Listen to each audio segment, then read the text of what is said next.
19 Januarie. Jesus Christus is ons broeder. Hy is sterker en magtiger as ons teestander. Wie is tog die Erekoning? Die Here, sterk en geweldig. Die Here, geweldig in die stryd. Psalm 24, vers 8. Christus was magtig om die hele wêreld te red. Hy wou alles hê. Hy kon nie die gedagte duld dat een mens verlore moet gaan nie.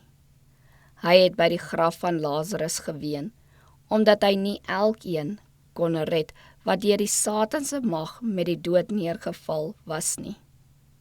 Hy het hom as losprys gegee vir baie, ja almal wat gebruik sou maak van die voorreg om tot hul trou aan God terug te keer.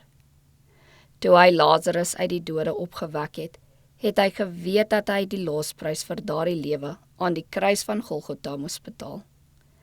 Elke reddingsdaad sou die diepste vernedering op hom bring. Hy sou vir elke mens die dood smaak. Gedurende sy lewe op aarde, het Christus 'n volmaakte karakter ontwikkel.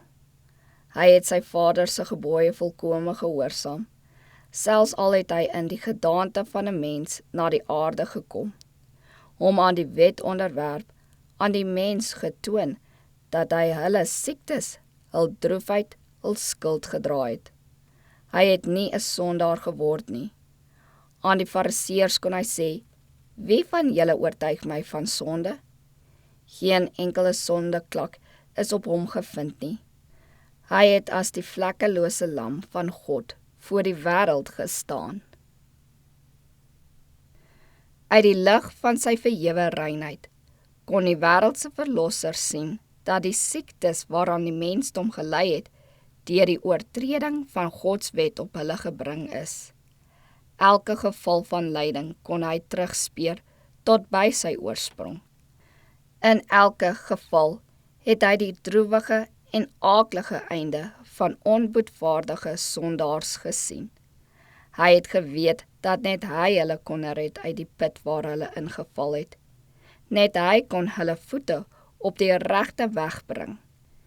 Net sy volmaaktheid kon hulle onvolmaaktheid te hulp snel. Net hy kon hulle naaktheid met sy vlekkelose kleed van geregtigheid bedek. Hy is magtig om te red. Daar is hulp by een wat magtig is. Hy slaan sy lang menslike arm om die mens, terwyl hy met sy goddelike arm aan die Almagtige vasklem.